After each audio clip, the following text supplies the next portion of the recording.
guys, in this video I'm going to be showing you how to take care of frogs, and in my next video, which is going to be in about 3 weeks for another frog video, I'm going to be showing you how to fully clean out their enclosure, take them out, put them in a separate container, and clean the rest. I'm going to be showing you all of that in the next upcoming video, but for now I'm going to show you a lot of supplies that you're possibly going to need for some tree frogs. So in here we can see Charlotte, which is this girl, and then Olive. This one does not have a name yet because she's still pretty new. But over here we have Water Station. I have this mask because I thought it looked cool, and it's the Halloween mask. Over here we got the hermit crab and the crickets back there. If you do want a hermit crab, though, I know I'm switching the topic, you might want to get some of this just like you do with bearded dragons. Except theirs is in powder. Hermit crabs is basically soaking salt. So there's kind of a difference, but they both basically do the same thing. But you would not put this on crickets for a bearded dragon. But triops, those were also a little creature like hermit crabs. I will do a separate video on the hermit crab because for now we are focusing on the tree frogs. But I would just like to show you how we do it. So you take this out when you fully clean the cage, but I just want to show you. This is moss. It comes from the forests and greens, and it is actually pretty decent moss, and that's actually what I have in the bottom of the cage. Now, what crickets will do, which is super annoying, is they will dig inside the moss and build underground tunnel systems, which is not very good, because that means that the frogs would not be able to eat the crickets unless they come out. And the water bowl, you just change it whenever it gets super dirty. As you can see right now, it has some like little pieces of moss in it, but it does not have any dead bodies of crickets in it, which is a good thing. Next thing we want to look at is the stuff. You guys can get anything that's for frogs, just like this stuff. The tank has breathing holes, but the main part that they can breathe through is this. Now, this used to fully close all the way with magnets. I don't know if you guys can see that, but there's magnets right there that used to connect to hold this tank shut. But one small problem was the magnets getting weak, and the cage just kept opening. So we kind of had to get Velcro, glue it on for the frog cage to be able to open and close again, which actually works very well. But you can see there is still cracks, which means tiny crickets can get out, which is pretty bad, but it still works. But honestly, frogs, they don't need baths. They kind of do it themselves. They'll jump inside the water bowl and soak themselves, and basically what that does, it cleans them and it gives them nice water source. Now, this is just bubble wrap. Here's a big piece of wood that you can put inside your frog's cage. If you have a bigger cage than me, of course, because what I got for Christmas one year was a whole thing of stuff like that, and it kind of was too big for the frog cage, so yeah, it's a huge piece. I did have 2 other pieces of this wood, and one of my frogs, I think it was Charlotte, liked to go underneath inside a small hole. I'm pretty sure I have that on my one of my first videos ever.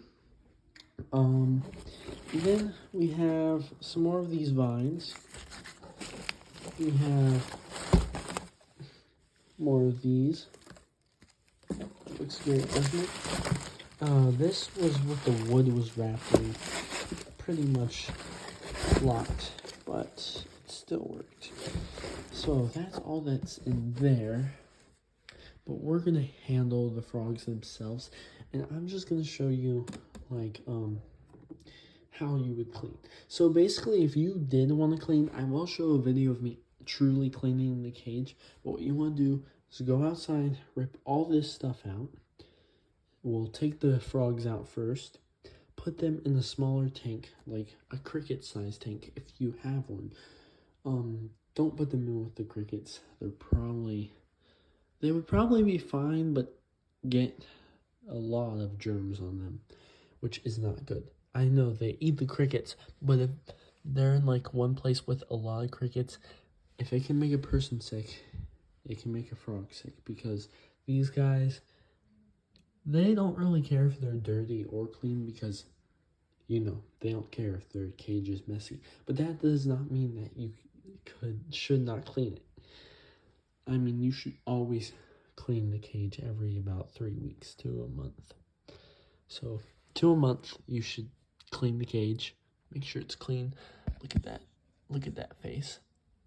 And yeah. The next thing I wanted to talk about is the water bowl.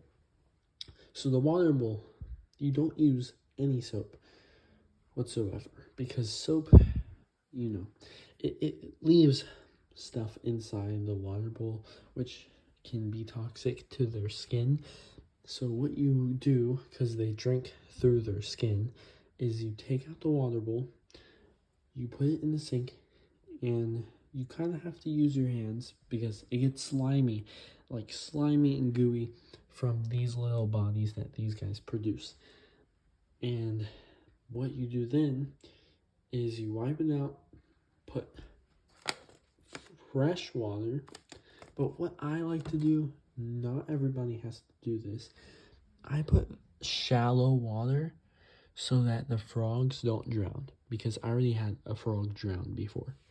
So that's what you need to do. It was a new frog too. We had 4 in here. If you guys didn't notice, one went missing. It's because it drowned and its legs were sticking up. The water was too deep. So now do it shallow. I do it with fresh water too.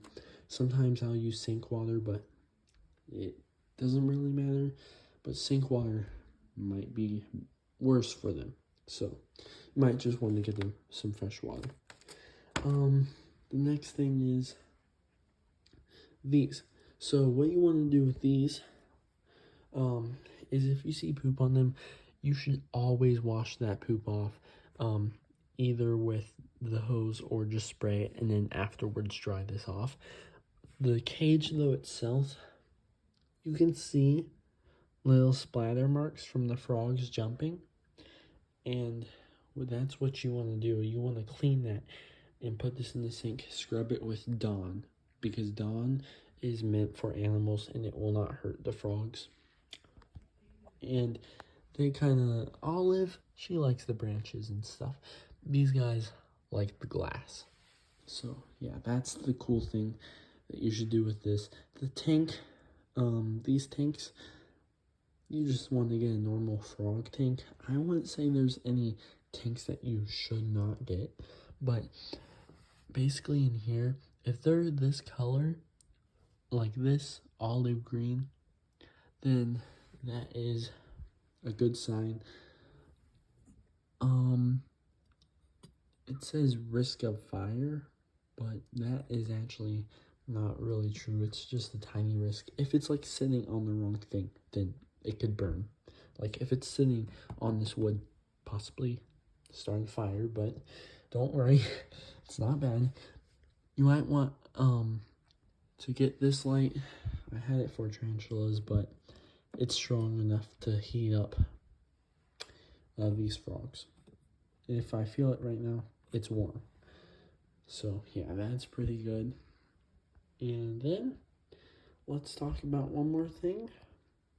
Little bugs that hatch out of this. So what you do not want is any of this water to fall into moss. If you do choose to put moss in the bottom of your tank and try to pour water in and it goes into there, it makes these really annoying little gnat-looking bugs that fly around the whole house. And as you can see, they can get out and annoy the whole house. They are disgusting and not friendly. They will go inside your ears. They're not like normal gnats. They fly around on your food and on the frogs and irritate the frogs. Now, Charlotte, before I had this new frog or the old other frog that was new, this is my first frog.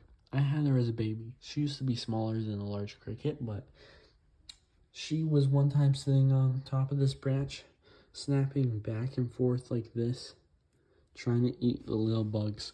So you can tell she does not like them. She wanted them gone. But I think this one on the top is actually Olive. Wait, Charlotte. Yeah, the one on the top is Charlotte. That's Olive. So, oh, that was a lot of talking, guys. Like I said, make sure to put it in the water bowl first, and then pour in the water very carefully. And that's it for this video. I'll see you guys in the next one. Bye-bye.